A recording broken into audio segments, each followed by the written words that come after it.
Rumzari kang lepak Manipuri am nung siye ngasi am na ay na Tharoi sa kang sasani ay Tharoi am thonge yung sa maruga aduga kuy lagi loglay maru and then kariba takile and Mutrubi manado suri am Haore Haore bana dagi kuy lagi hikjaba adagi kuy sa tubi na mase yam tang lay and then Sougri say frozen guinea and then Octopus stir fry. And then yung sang maruga aina ngari nam na toraga and then masigi uti se am na uti se am kule maruna kule ya kule kan chubi da last sugai ra ka thak sang maru yam yaw na ari angang han do Tharoi kya pam di ang uti sang mani kule hek jaw nga ya Sougri hitang thong bi re yung sa octopus ka asparagus ka stir fry.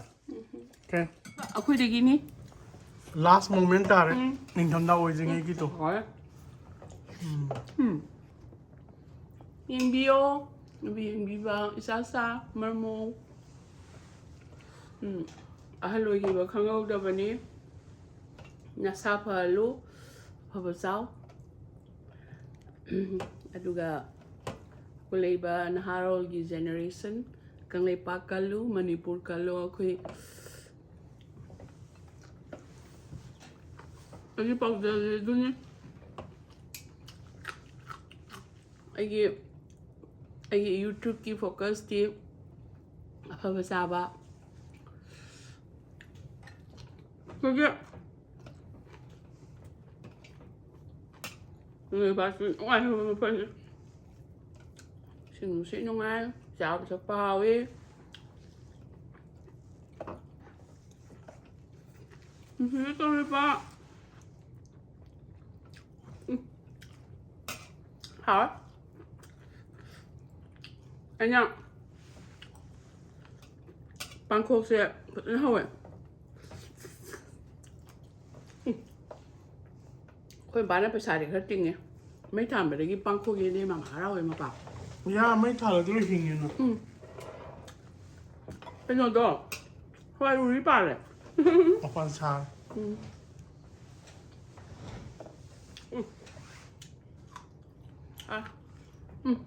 뭐 이렇게 흡해져야 돼? 복잡하게 괜찮아, 오케이?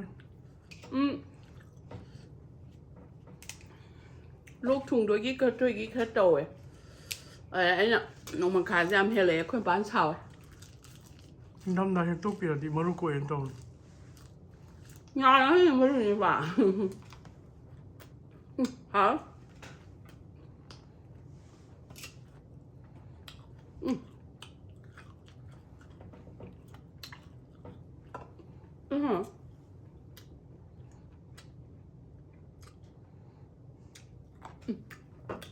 sao mà giờ đấy à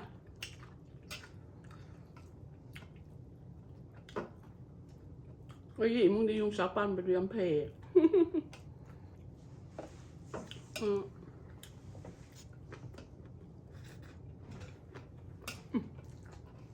hả khô sao đấy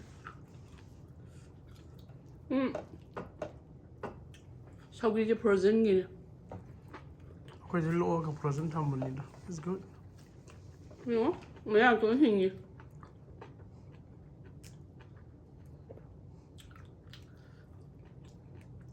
mấy hàng tuấn tôi là gì mới biết sự cảm của sẽ antibiotic kia streng nhau hay đã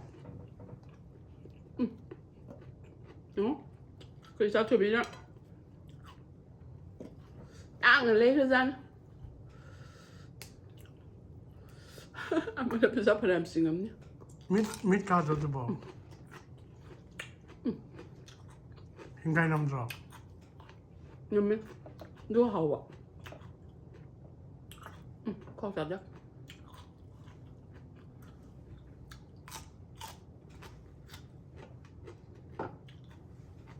Phải không bà? Thế chẳng ai mua roti kí khoa vậy? Anh em mua thật sự bây giờ sao vậy?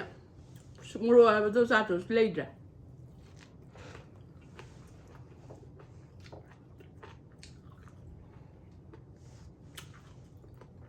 오피스 쪽보이 이만하면 여기서 저기 만나비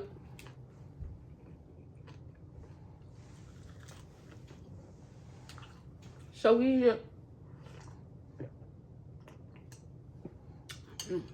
Sougri khoa gì rồi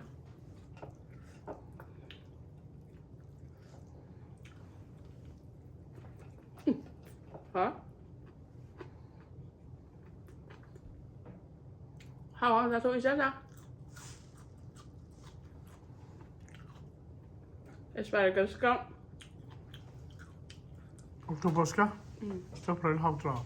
ja ja rồi xì cái mà máy đi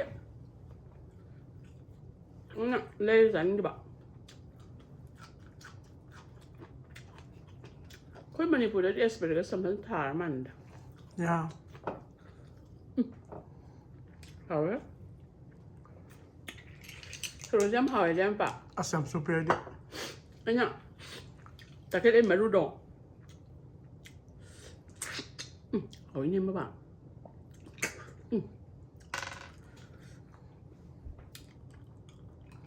Mama yaw ni be careful. hỏi bộ khoái phở mà mua xoáy xí đi bột đi lối phẳng hỏi nhỉ khó giải đấy anh nào ra là cái bây giờ bạn là bút thổi đi lấy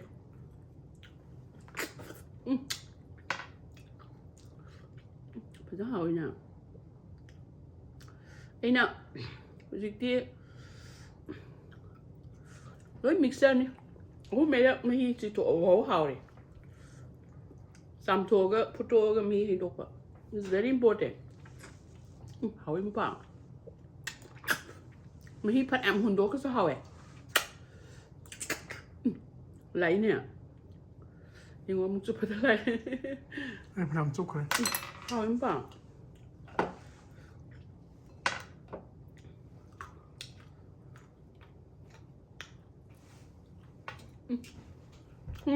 CP mà lại mình bị sang sạp bị phải được rồi nè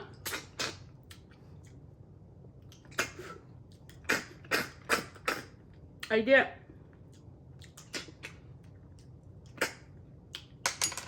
pizza sarei ne duna khui kang le pa ke khui ki pizza am lei bi ba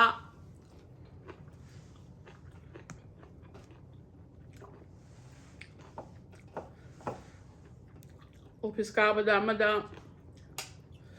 adum set bi ba adum kok tak na se la ga dum nungai ba ni da ado huzik ti mapan di PM sizin na bui adu diam nuai te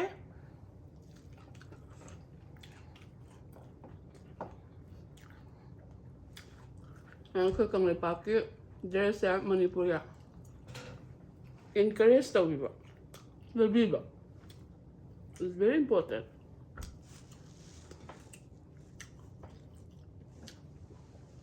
ha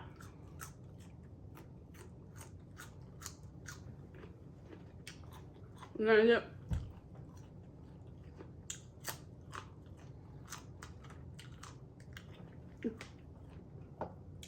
từng ngày mua đồ xịn đấy, xịn kia, Tharoi gì em hỏi nữa ba, Yeah, press một thu bị.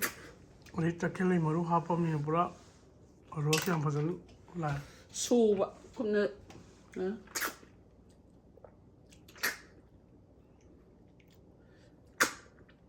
lại lại, lại, làm sao thế, Haore ra, anh nè, ngầm một lúc cái su nữa su thắc thế. Ở đây này mà hi hao rồi. Hot. Okay, đó.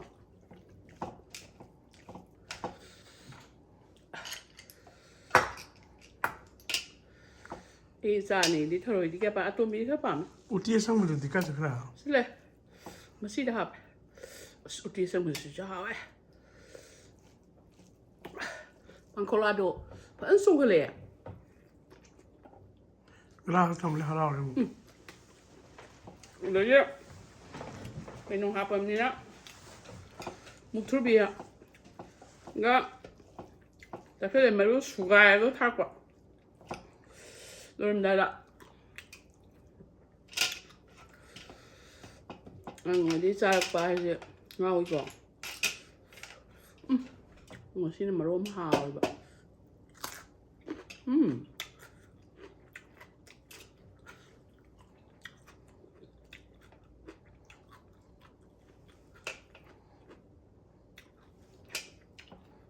นุ่งเธอจะชุบไปอ่ะเดี๋ยวเพราะยังปิ่นนั่นตลอดทุกตัวเลยป่ะมันไม่มันต้องการเรื่องใหญ่ตามันชุ่มกับพวกมันเลยบอกแค่ไหนดอกฉันบ่ This one is okay ฮะ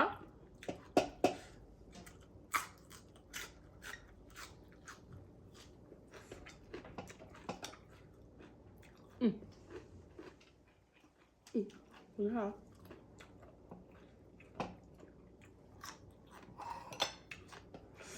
Ooti jet. She bought happy, yeah?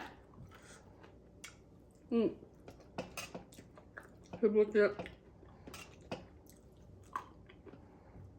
Tôi bought some more try. It's good. Tôi bought em sai mua sao? Sai nên xinh nhà mama.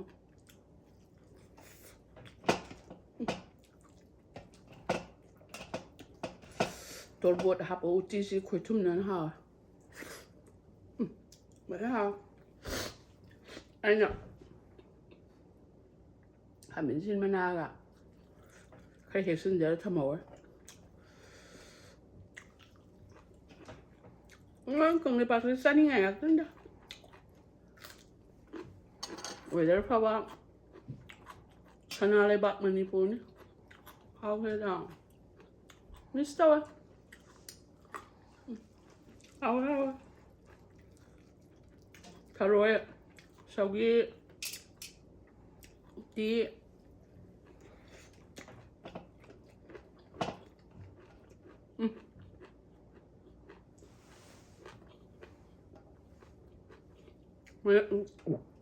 mấy ăn chưa? Sabro,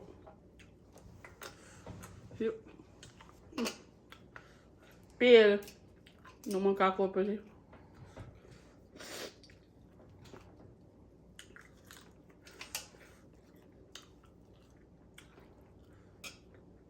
Işte Americano só custa jam inha.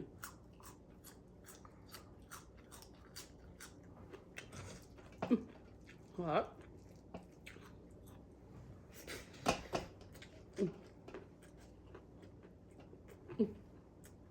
Cái bộ luôn.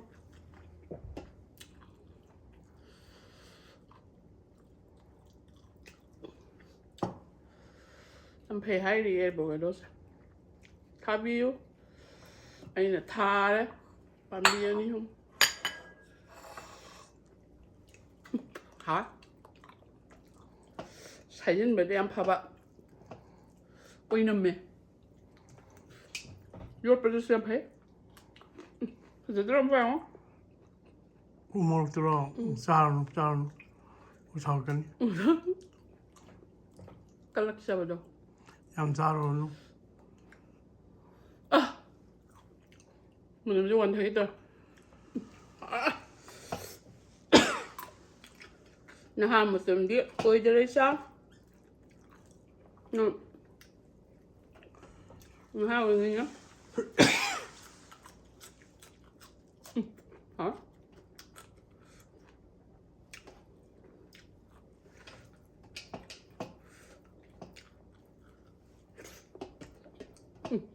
Vậy hả? Tharoi dùng ra một sự đi xe. Tharoi không bị khó ra đấy.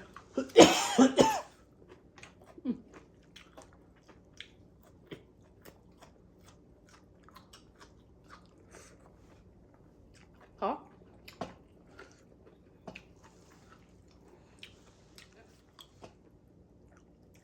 Anh mới được thật bây giờ. Local thong. Lúc thôi nhé. Minha. Não é que eu vou ficar meio pão, né? Tá bom, subiu. Sasa.